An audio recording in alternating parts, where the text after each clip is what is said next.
Assalamualaikum warahmatullahi wabarakatuh. Perkenalkan, saya Gema Audi Lutfi, mahasiswa psikologi Universitas 17 Agustus 1945 Samarinda. Apa kabar teman-teman? Semoga sehat-sehat selalu ya. Jadi di video kali ini saya akan membahas mengenai culture shock. Nah, mungkin buat teman-teman yang baru dengar kata-kata culture shock ini langsung mengartikan dengan kaget budaya kaget gitu, apa sih, nggak tahu.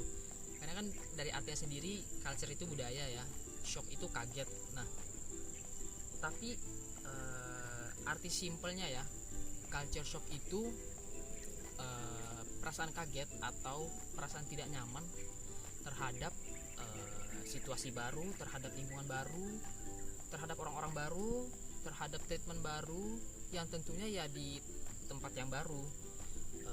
Misal contohnya teman-teman, kebiasaan teman-teman ya, misalkan di lingkungan teman-teman atau di komplek gitu ya, teman-teman itu biasa melakukan senyum atau sapa gitu ke tetangga-tetangga gitu ya.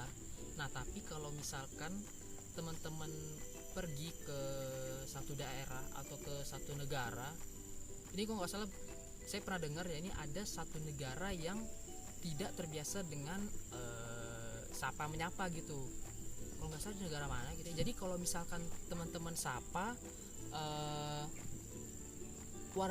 mereka itu kayak merasa risih gitu. Nah, jadi kalau misalkan teman-teman terapkan gitu ya kebiasaan teman-teman di negara tersebut, ya mungkin teman-teman merasa kaget gitu ya. Ada lagi contohnya seperti KKN. Nah, kuliah kerja nyata kan itu kalian teman-teman pergi ke satu tempat, ke satu lingkungan baru, terus bersama kawan-kawan baru yang bahkan sebelum belum pernah kenal gitu kan. Bahkan juga jadi teman sekamar gitu kan, sebelumnya teman-teman belum pernah gitu kenal bareng-bareng juga. Pasti treatmentnya itu berbeda dengan bagaimana kalian bersama teman-teman kalian biasanya, bersama keluarga kalian. Nah, itu pasti kalian merasa kaget dan bahkan tidak nyaman. Nah, itu bisa dinamakan dengan culture shock. Nah, tapi pada awalnya jika orang pergi ke satu daerah gitu ya, satu lingkungan baru, pada awalnya pasti mereka itu happy atau bahagia, senang gitu kan. Karena kenapa? Manusia itu senang bertemu dengan sesuatu yang baru. Nah, contohnya misalkan teman-teman pergi misalkan itu ke luar negeri gitu ya, datang ke tempatnya gitu, ngelihat suasananya baru, ngelihat gedung-gedung di sekitarnya itu kan jarang teman-teman lihat daripada biasanya gitu. Nah, ini kita masuk ke fase yang pertama, yaitu fase honeymoon. Nah, kayak namanya juga ya, honeymoon, pasti senang gitu teman-teman datang gitu pertama kali dengan perasaan senang gitu ke tempat yang baru. Nah, tentu teman-teman tuh akan merasakan senang terus gitu, bahagia terus, karena ketemu dengan suasana baru, tempat-tempat baru gitu kan, yang belum pernah gitu dirasakan sebelumnya. Nah, di fase honeymoon ini. Tapi seiring berjalannya waktu, setelah teman-teman mencoba makanannya, mencoba kebiasaan-kebiasaan di sana, nah, teman-teman tuh pasti akan kaget, akan mengalami perubahan. Apalagi ini tentang makanan, apalagi buat kita nih orang Indonesia yang katanya nggak bisa hidup tanpa nasi gitu ya, belum makan kalau belum makan nasi gitu katanya kalau orang Indonesia ini. Nah, di situ pasti kita akan kebingungan gitu, kita akan kaget, akan tidak nyaman, ini gimana solusinya ini. Pasti teman-teman berpikir kayak, wah, ini ada yang salah nih dengan perut saya gitu kan, karena di sana mungkin kita tidak mencicipi nasi gitu kan. Yaitu adaptasi biologis kita. Belum lagi dengan perbedaan waktu gitu, yang misalkan puasa gitu ya, apalagi negara-negara luar tuh ada yang puasanya melebihi jam Indonesia gitu, lebih lama waktunya. Nah, itu pasti kita akan merasa kurang nyaman lagi, merasa kaget lagi. Dan jika kita mengalami ini secara terus-menerus, pasti kita akan merasa bosan ya, dan pasti kita akan homesick gitu kan, akan merasa kangen dan rindu dengan suasana-suasana rumah, dengan suasana zona nyaman kita, bisa dibilang gitu. Kita pengen pulang, pengen ketemu keluarga, pengen ketemu teman-teman.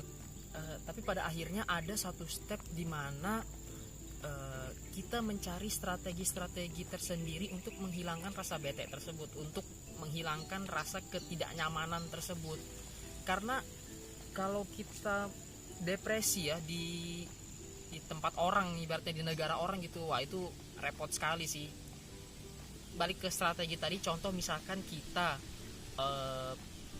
misalkan di negara tersebut kita tidak menemukan nasi, nah kita bisa mencari strategi dengan beradaptasi mencari makanan yang bisa cocok dengan perut kita, ataupun misalkan dengan perbedaan waktu tadi dan cuaca juga kita bisa, misalkan di negara tersebut salju apalagi ya, karena kita tidak terbiasa dengan salju, mungkin kita bisa beradaptasi dengan salju, misalkan kita menggunakan jaket lah, atau selalu menghangatkan badan di depan api misalkan. Nah kemudian kita masuk ke fase recovery, fase dimana kita sudah bisa beradaptasi dengan keadaan-keadaan yang tadi saya sebutkan itu, bahwa kita sudah menerimanya, ya inilah kehidupan baru saya. Nah itulah yang dinamakan dengan tahap recovery. Nah kemudian ada yang namanya fase master atau mastering phase. Nah jadi fase master ini fase tertinggi di dalam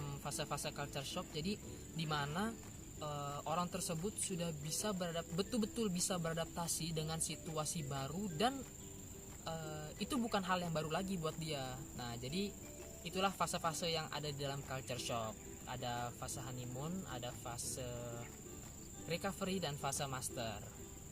Oke, jadi culture shock ini pasti dialami oleh semua manusia. Secara ilmiah, manusia adalah makhluk yang paling cerdas dalam melakukan adaptasi. Dalam cuaca panas, badan kita bisa beradaptasi dengan sendirinya, ataupun bertemu dengan lingkungan baru, kita bisa pelan-pelan beradaptasi dengan hal tersebut.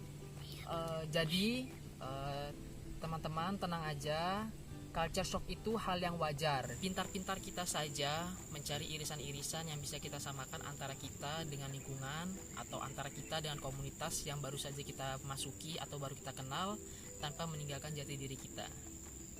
Terima kasih, sekian dari saya, semoga bermanfaat. Assalamualaikum warahmatullahi wabarakatuh.